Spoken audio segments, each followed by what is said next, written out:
So hello everybody, my name is Heikki Kortti. I'm here talking to you today about something that's related to the previous talk we saw on fuzzing.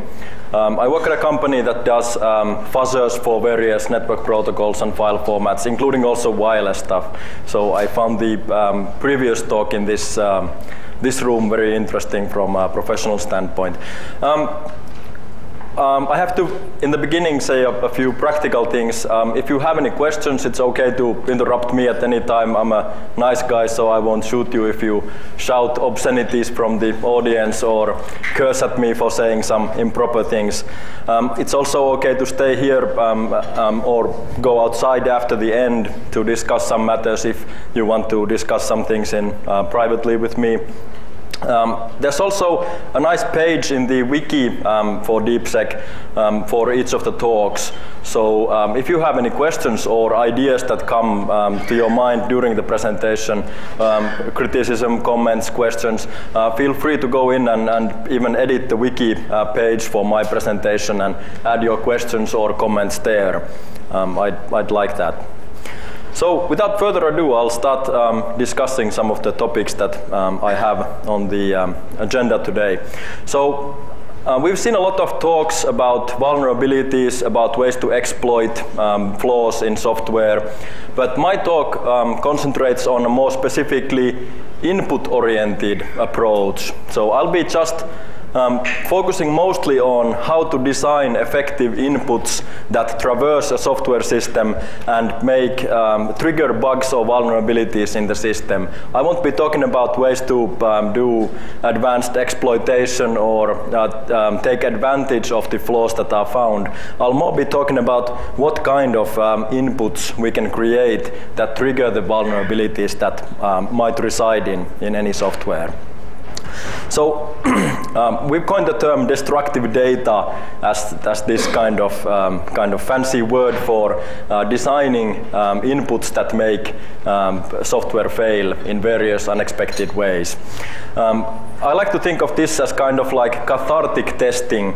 So if you know the Greek term catharsis, it's a mindset where you think that through destruction you actually can improve things. So it's kind of constructive destruction if you allow a paradox. So when we are discussing destructive data and ways to design destructive data, you must really think like you were a malicious input going through a system, traversing all of the various components in a system, going through the parsing stages, all the way up to output generation stage.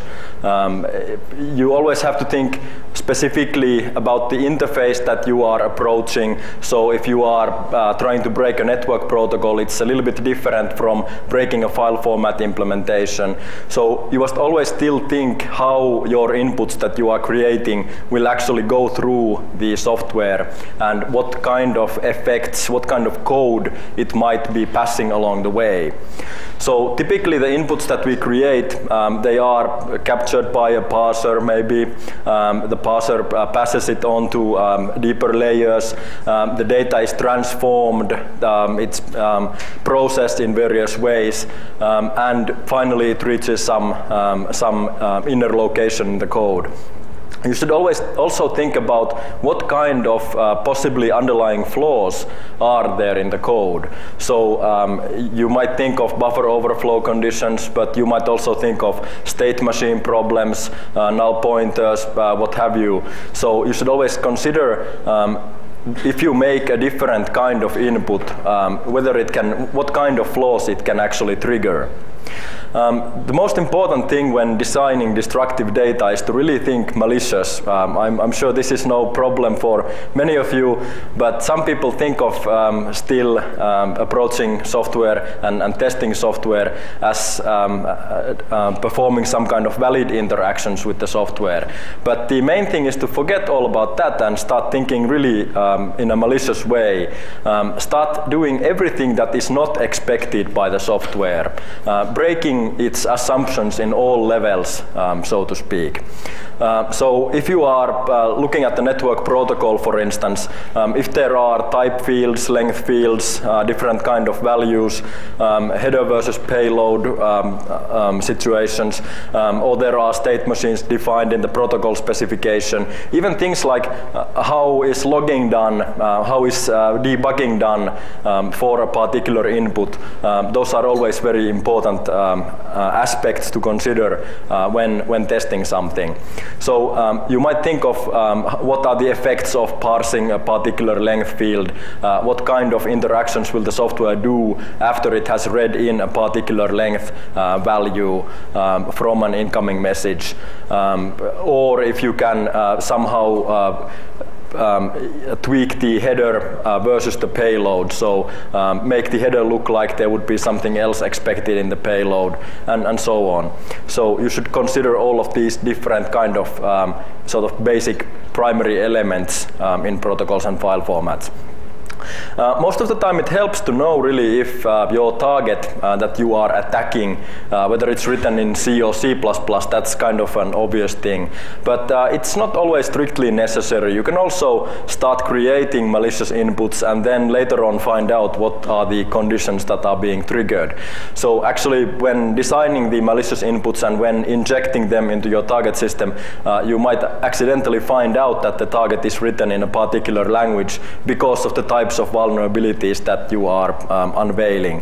So you might approach, if you know the internals of the system that you are testing, that always helps. But you can also approach the tested implementation as a completely black box without any prior knowledge, except from the fact that it has a particular interface that you can use to start injecting your tests to. Now, a couple of terminology issues.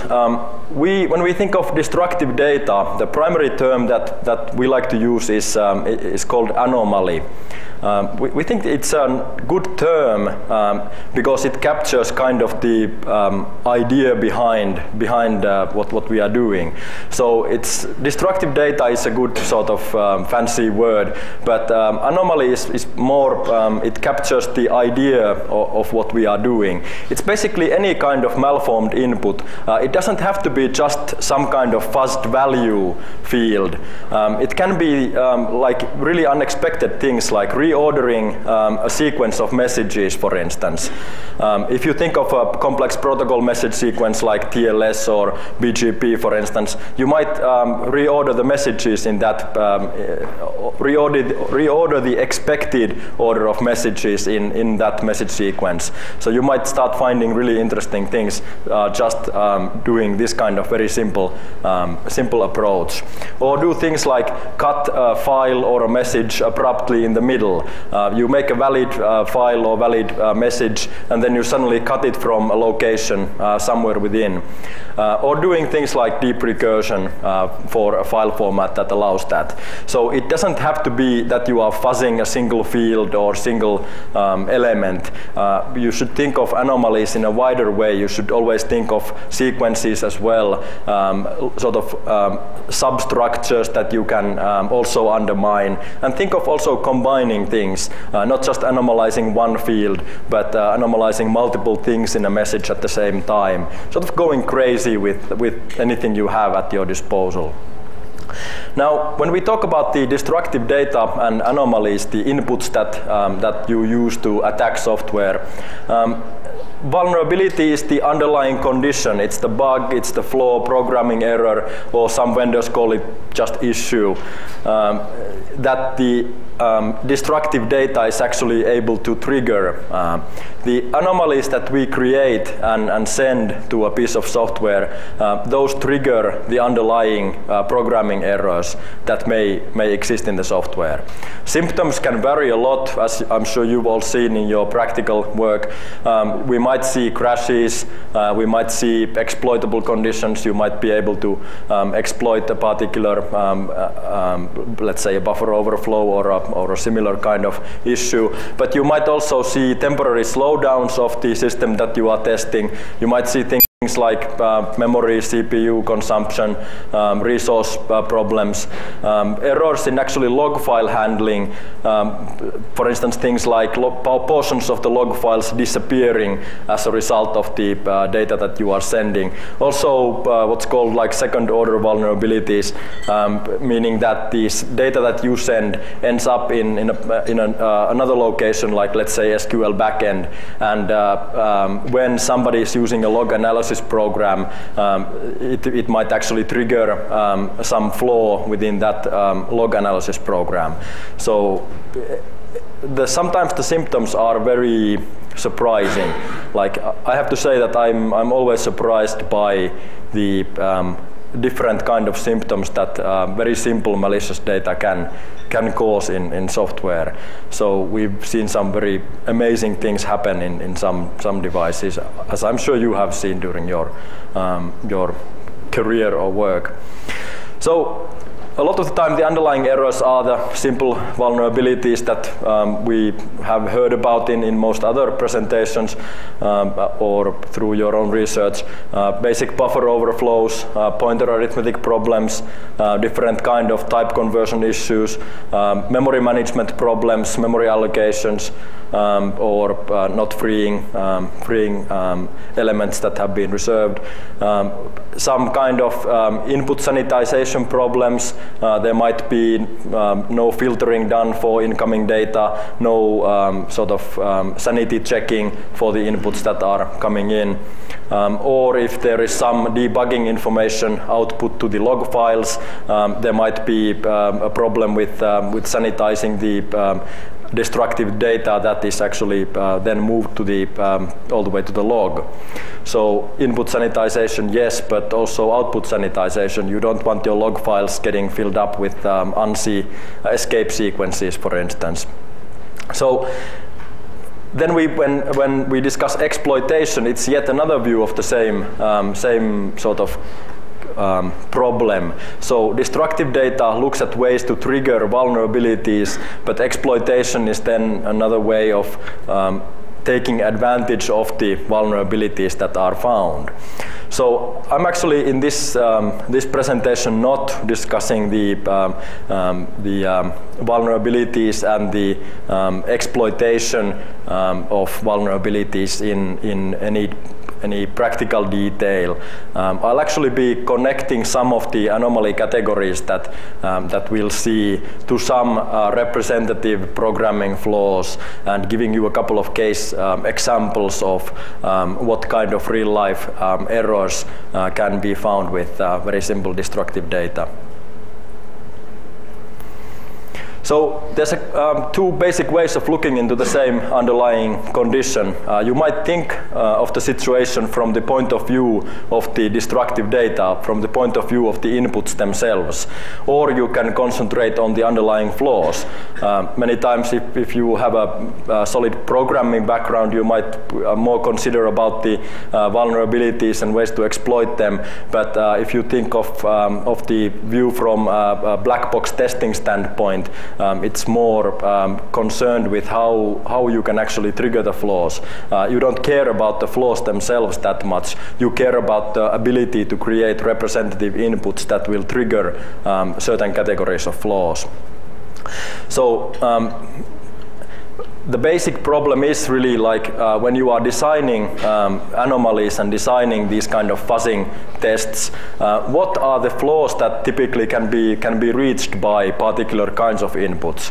So you might create some very advanced and fancy attacks, but you might not always know what kind of programming error is being triggered by these attacks. There's really an easy solution to this. You can connect your anomaly definitions and ideas about the ways to create destructive data with common categories of vulnerabilities. And that's a rather simple insight, but it goes a long way into actually documenting what you are doing with your destructive data and connecting it, possibly providing some information to the developers, providing some information to third parties about about what are the errors that you are actually triggering.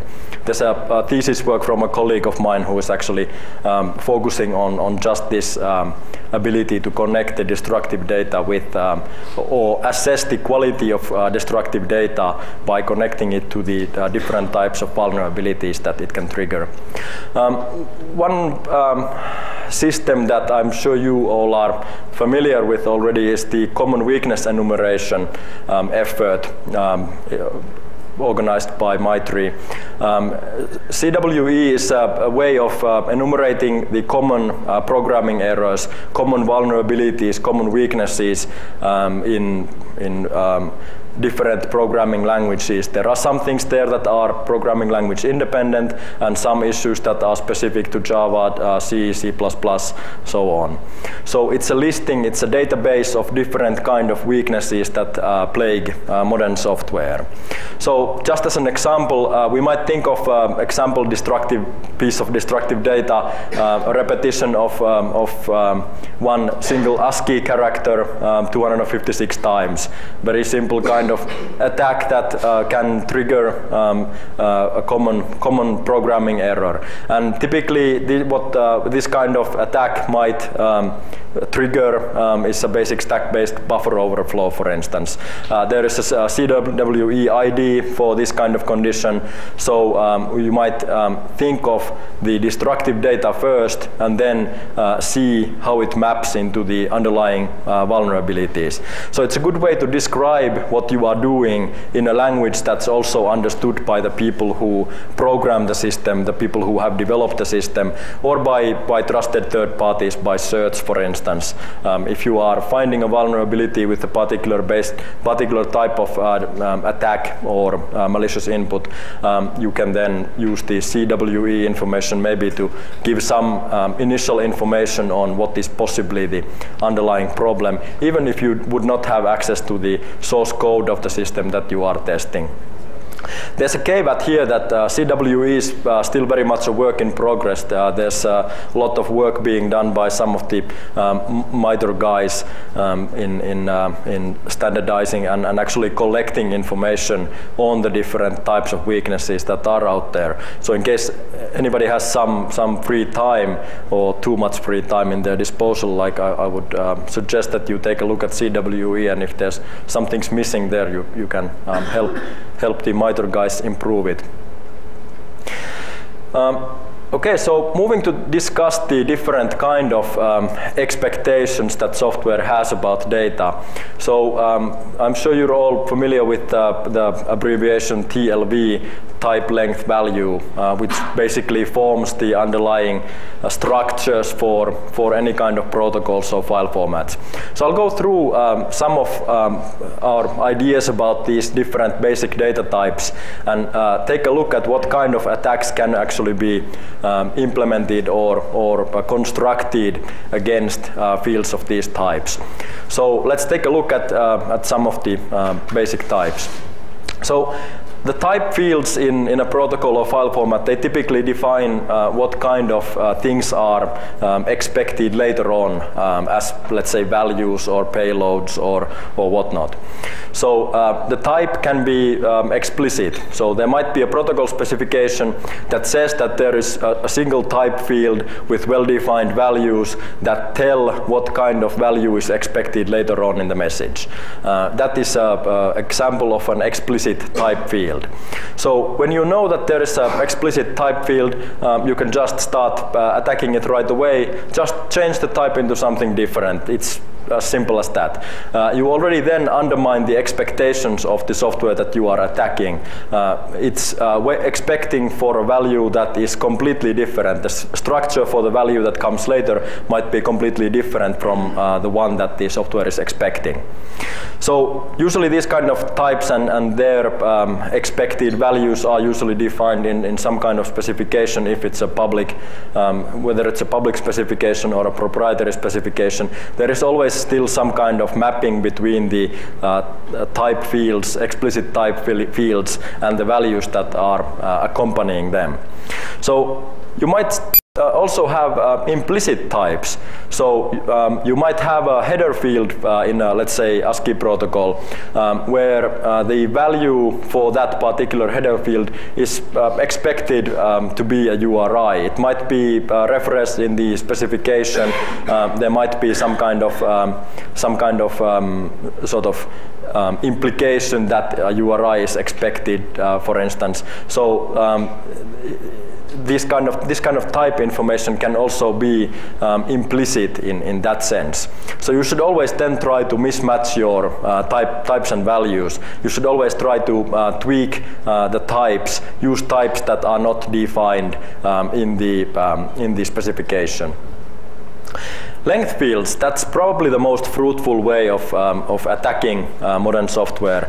Whenever there's a length field, there is a problem in handling those lengths and the values that those lengths define. So a length field simply defines how long or where a particular data section or a value is located, or how long the value is.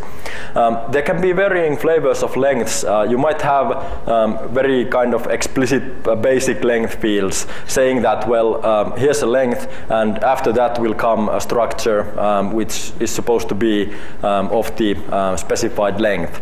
But also things like element counts, offset values, array indices, length delimiters, they can also be thought of as length fields.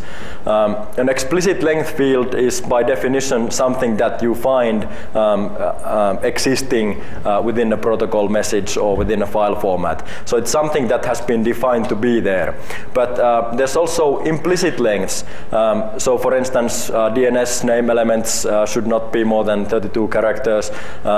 IPv4 address is typically assumed to consist of 4 octets, and so on. So there might be these kind of implicit length constraints on the values that come later. And you should always try to undermine the length expectations, both for explicit fields and also for implicit things. So if there is a space for an IPv4 address, why not make it like 1 octet and see what happens? Why not omit it completely and see what happens? So these kind of implicit lengths sometimes are very destructive in themselves, because there is some kind of expectation for the software that the data that comes in should adhere to a particular format. Especially if you have like multiple length payload dependencies. The best known example probably is the length fields, different length and offset fields in IPv4 packets. That's a very highly problematic thing to implement. So whenever you have payloads that overlap each other with length fields on each layer, it's always very fruitful ground for actually attacking and tweaking the lengths at all levels. So these length and offset fields, they come in multiple forms. You might have different types of endiannesses or lengths of the length fields themselves. You might have variable length, which is an insane idea. So ASN1 being the canonical example of these kind of weird things. Whenever you know that there is a length specified somewhere, you should obviously try very large lengths, try very small lengths. Break the dependency between what is in the value and what is specified in the length. So you can try for things like very large length but a very small value, or you can try very small length and a large value, those kind of things. And it's always a good idea if the specification says you can try 0 length, or even if the specification doesn't say that, why not try specifying a 0 length and see what happens, or negative length if that's allowed. Especially if the length is specified as some sort of string, it's always good to try -1 and see what happens. And if you have this kind of multiple overlapping length fields, just like go crazy, break all of them at the same time, try anything. Now, a lot of ASCII protocols they use delimiters quite heavily, and they are kind of like length fields in disguise because they specify limits to the data that can be transmitted. So ASCII protocols might have various kind of delimiters, and sometimes they use multiple different delimiters in confusing contexts. There might be new line spaces, commas, colons, forward slashes, backslashes, and so on. End of lines, null characters, zero terminated strings, these kind of things. They're all delimiters which state where the data should end or where it should start in another view. Some binary protocols also use length delimiters. ASN1, which is a bad idea in general terms, it's using this kind of indefinite length delimiter. You might have a single field or structure that has multiple different delimiters. So let's say URIs, for instance, they have various kind of special characters that can be considered delimiters, and you can always try to break them. So whenever you know that there is a delimiter specified, if you are trying to break a public protocol, for instance, or if you know that the proprietary format has certain kind of delimiter looking fields, you can always try to omit delimiters. You can try to overflow the delimiters themselves. So why not, in the case of like, let's say URI, why not insert like 10,000 colon characters at the end of the URI method, or do any kind of things. The other thing would be to try also wrong delimiters. So try, let's say, different kind of try a semicolon instead of a full colon, or do any kind of weird things that you think might confuse the parser who is trying to make sense of the delimited pieces of data. Now, if there is a length field and a delimiter specified, that usually leads to catastrophic failure right away. So the belt and suspenders approach of using a length field, explicit length field, and then using delimiters in the actual value, very canonical example being length field and null terminated strings. That opens up again a new can of worms. You can then again try to omit the delimiter, use a delimiter in the middle, try it in the beginning, use multiple delimiters within, let's say, a string, use nothing but the delimiters. What happens then when there is no actual value? Or you can then start tweaking the length field and then do all kinds of other things with the delimiters as well. Now, having looked at the type and length, when it comes to value, it's kind of the data that comes after the type and length, either explicit or implicit fields. Data is kind of ephemeral thing because many times the value itself is TLV again. So the value itself has some kind of either explicit or implicit substructure that can be looked at as another level of structural data. So the many values, actually most values, they have some kind of expectations for the validity of data inside the value. When you are attacking a basic value field, just try using a huge value, like very long value, or use very tiny value field. Compress everything and just use like one byte or even 1 bit. You might run into some bit alignment errors or various other conditions if you just cut the value very short in the beginning. Always try different boundary lengths. For most values, there is some kind of buffer or boundary specified where the data gets stored. So try the different kind of boundaries that you could expect the underlying software to have. If there is some mandatory value specified in a protocol, for instance, or a file format, you should always try to take it away. Just don't let the software have its candy. Take it away from it and take away the value that is expected, that is specified as mandatory in a specification. That usually confuses a lot of systems. And then if you know that there is substructure within the value field, you should always start breaking it as heavily as possible. Look at the value as another TLV tuple, and then start breaking the type, length, and value within that substructure. So look at the value as another level of constructing malicious data. So for values, the most canonical example and the classic example obviously is the classic buffer overflow value attack. So nowadays buffer overflows can mean like other things as well. So the term has undergone some inflation within the past years. But traditionally the buffer overflow used to mean a very simplistic kind of fitting a particular piece of data into a fixed length buffer. And the way to attack this kind of basic buffer overflow is obviously to just increase the value, make it very big, make it bigger than the buffer that would be reserved for it. Try different kind of boundary values again. Usually it's okay to try -1 to +1 around each boundary. So those typically catch a majority of the errors. One important thing is that when you are making a buffer overflow, why not try also something else than the canonical ASCII attack? So you should actually, sometimes we've actually seen programmers do filtering mechanisms that filter long strings of A's from inputs, for instance.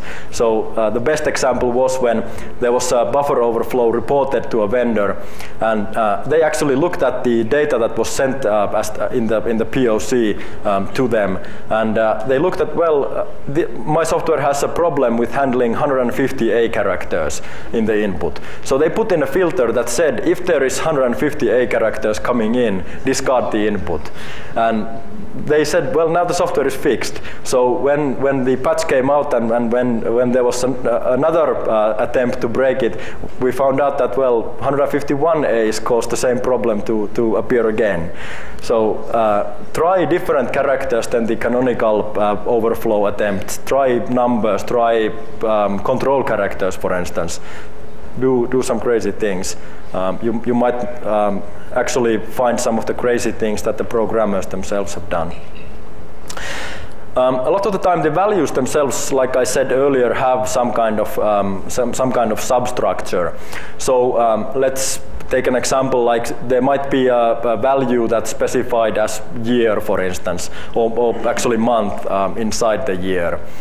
It can be year as well. But let's say that there's a value field that says that this is the month number within a year. So why not try something else at that location and see whether there can be a 13th month in your year. Or there can be expectations if there's a person's age somewhere handled in the application. There's an implicit assumption that nobody should be over a particular 200 years or something. Or that if you are handling dates, nobody cares about dates before like 1800 or 1900. So why not try something like 0 as the year and see what happens, or -1 for that matter. Or that if there is a name field in an application, let's say a web application, for instance, somebody's first name can't be %s. Why not actually change your name to %s and try to go through airport security and see how the biometric or the computerized scanners actually do with your first name. I'd love to actually try that, but I think most jurisdictions don't allow you to change your name to %s, which is a pity. So often the classification of these kind of implicit value constraints is kind of a gray area. You have to somehow understand what is the implications of a particular data type. Especially with proprietary protocols, it's kind of hard to know if there are some implicit substructure within a value that is expected. So you should always try to then at least guess what are the expectations, or guess what a particular value could be used for, and then start breaking it in every possible way. So another type of value attack is against character constraints. So ASCII protocols typically have a particular set of characters that you should be using. You should not be using certain kind of delimiters within your values. You should not be using ASCII control characters, for instance, in your values. There might also be some constraints in binary protocols. There might be a string field that says that you can only use particular octets within a string. Some examples of basic character sets, this is almost too simple, but Unicode and its various flavors. ASN1 has 10 different string types. SSH is very notorious. It specifies US ASCII for use in internal names, or what's called internal names in SSH lingo. But then Unicode is used for text fields. Terminating null should not normally be stored in the string. What does that mean? Why not try different kind of attacks and see what happens? And if you are trying out these kind of character-based attacks, try converting some malicious attacks, some destructive data into and out of different encodings and see what is the effect. So use a program like Recode, for instance, to experiment with the character sets that your anomalies are using. Compression and escaping, that's another way to sort of attack the values. Sometimes you might try to compress the data so that you can actually later on your data might get expanded and it might later on trigger a particular, let's say, overflow. If you can re-encode the data into a different encoding, or if there's some kind of escaping mechanism, canonical example being like URI escaping, you should always try to use that also to mask your attack into characters that are accepted by the software. So various kind of different encodings, URI base64, UU encode, just do, you can try and use anything as long as the system that you are testing is accepting some of them. So these kind of escaped values may pass like initial input validation, so you might be able to sneak a SQL injection attack past a parser that looks into URIs, or do any kind of other things. And then you can also attack the parsing routines themselves. So you can try to kill the parser component that is looking at the escaped sequences. So always escape your inputs. Try multiple levels of escaping. So see what happens when you do multiple levels of escaping for a URI, for instance. That means that if there is no checking done after one initial pass of the incoming input, then you might later on reach into some weird routine that can actually will take a look at the escaping and encode it later into a malicious form. Or use try to test also the parsing of escape delimiters. So try sequences of %, for instance, in URIs or various kind of other things. In Unicode, you can also try some very interesting things. Here's something I already passed or mentioned in passing. So when we are looking at value fields, it's a nice saying that somebody's value is always somebody else's type length value. So a particular value might be a TLV triplet. It might be just type and value, length and value, or just type for the next level within the protocol or file format. So whether something is really a primitive value versus whether it's an element with some kind of implicit or explicit substructure, it's only it's like a matter of viewpoint. So it depends on what layer you are observing the element from, the value from. So when you are taking a look at layered protocols, simplest example being TCP/IP, you understand the idea behind somebody's value becoming somebody else's type length value. So you should always try to contemplate if there is some kind of inner substructure and try to also reach the next level by breaking the substructure within a value. Another interesting value attack is underflow. So we've seen that some very amazing bugs and problems happen when you start sort of reducing the data that you send, start reducing the value, cut it in half, for instance. Some of the weirdest bugs get triggered by these kind of tests.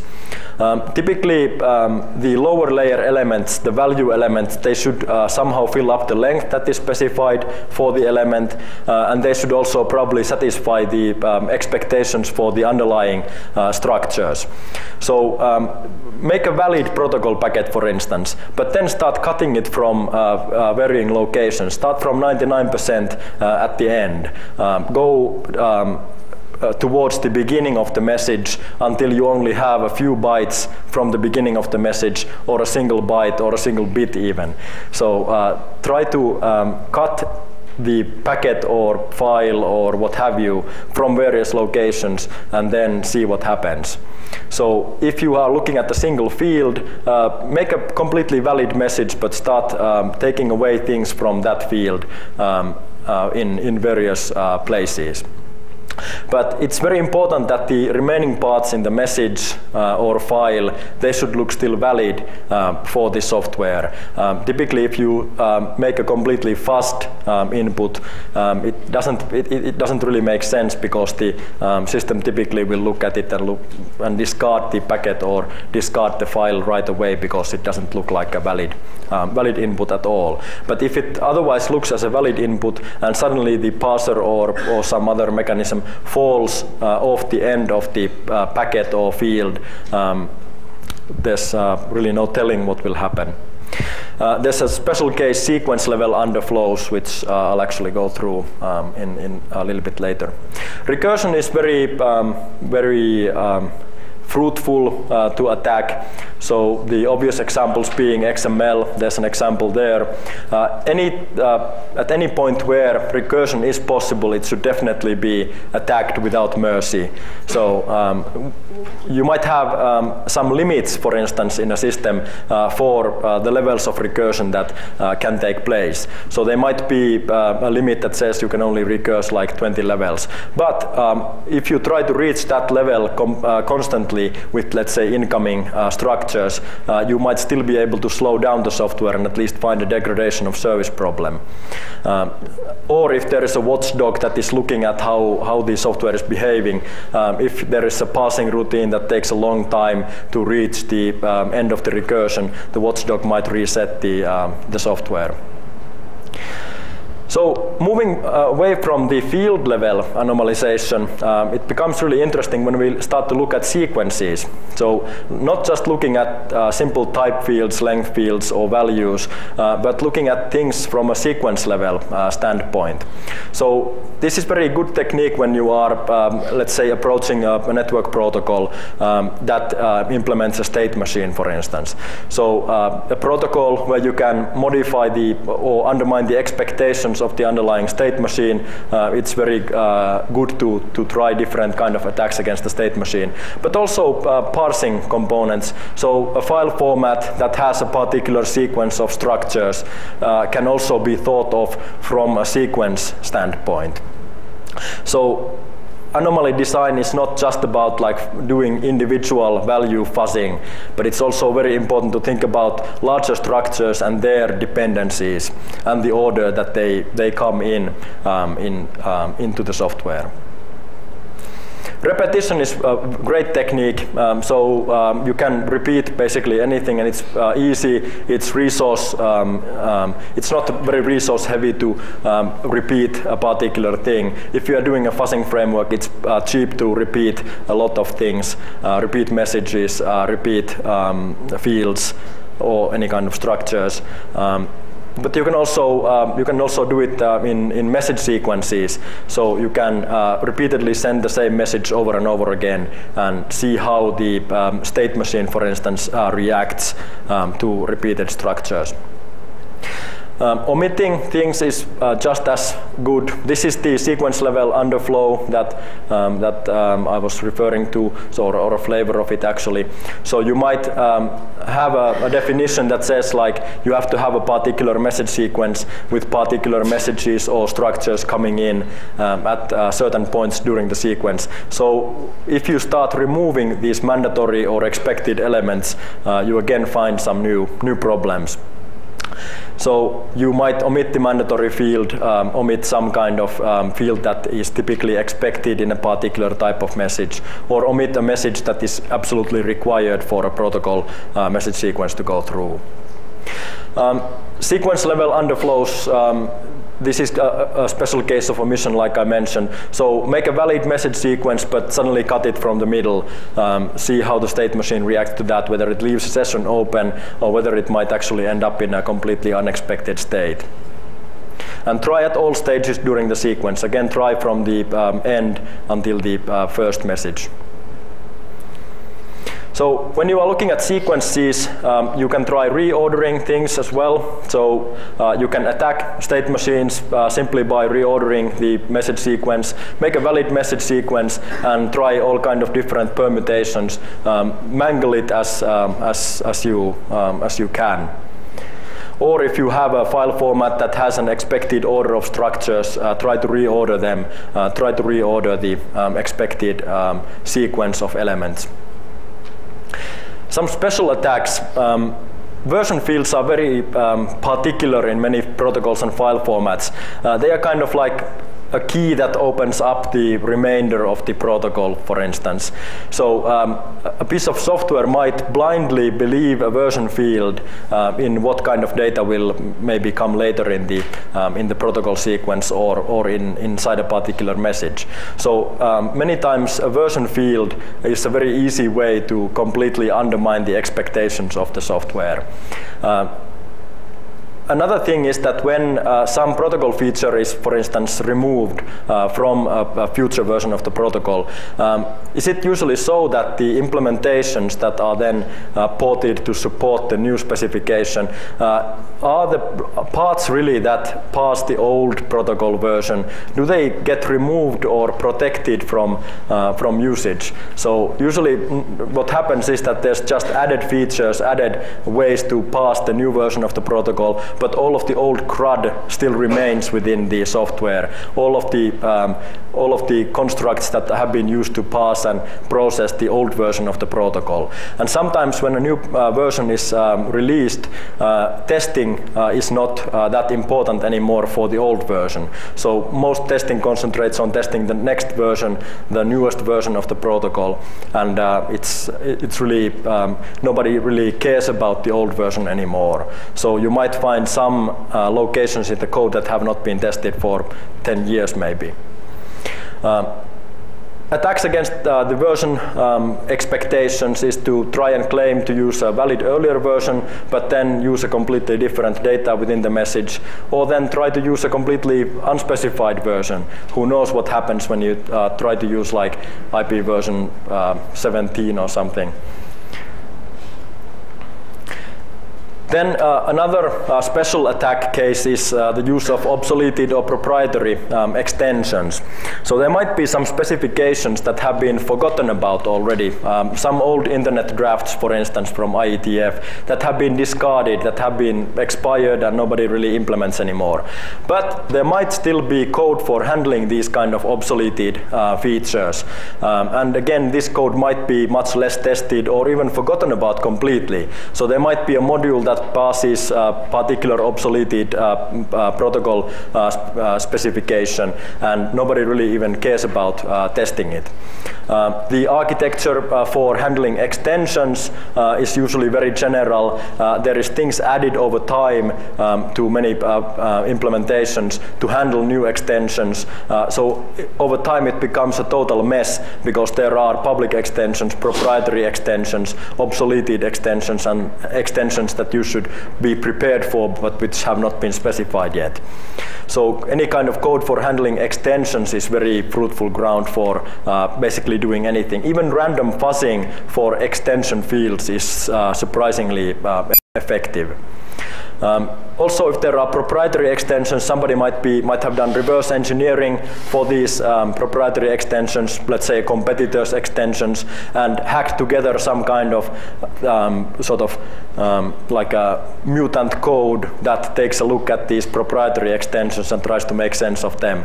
So if somebody has not had full access to the specifications for these proprietary extensions, it's very likely that the code is it's a half-assed attempt at understanding the proprietary format.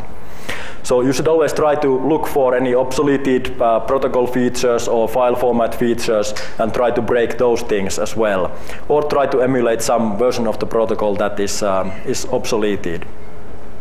Now, usually when we look at designing anomalous data, breaking the data from several locations is not typically that fruitful, and it's kind of a surprising thing. You would probably assume that when you fuzz multiple things at the same time, you are able to crash the software more effectively. But usually a single anomaly, a single input is enough to trigger one individual flaw.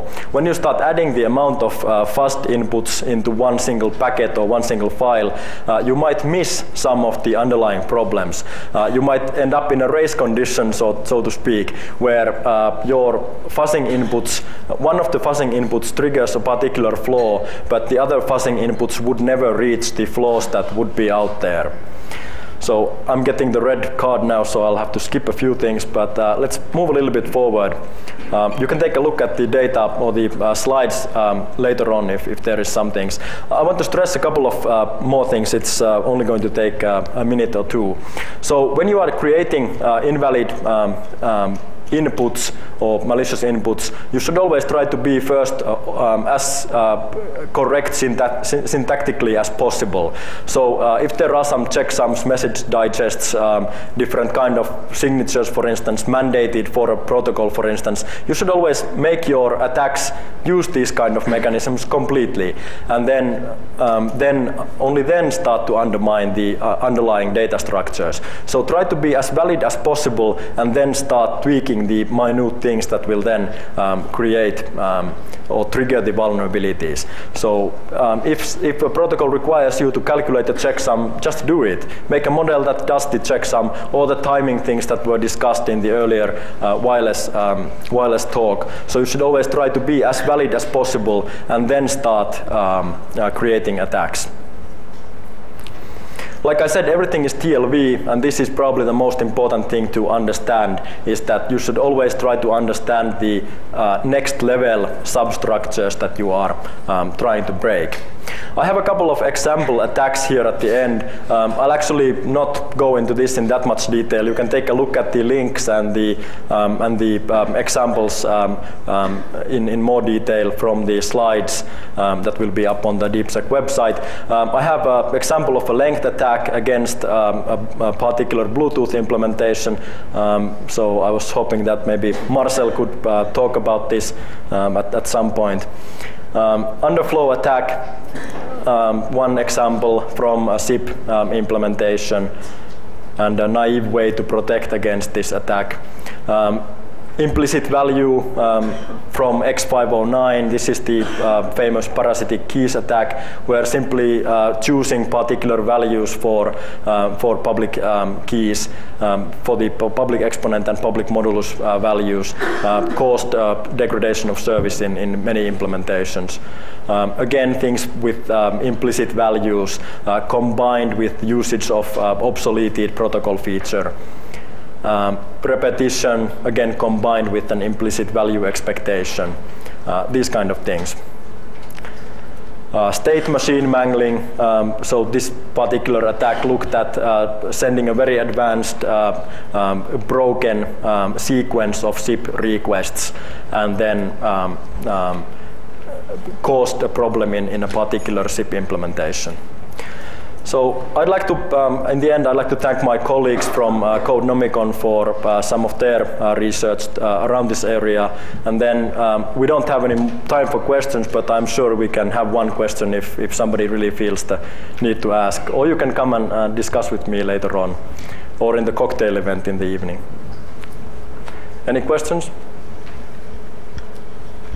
Okay, go ahead. Yeah, so my company, we make fuzzers for various protocols and file formats. We have a fuzzing framework that we use to create the fuzz tests. But this is not a product pitch, so go to the website if you want more on that. But yeah, we have a fuzzing framework for doing this, as do many others nowadays. Okay, thank you.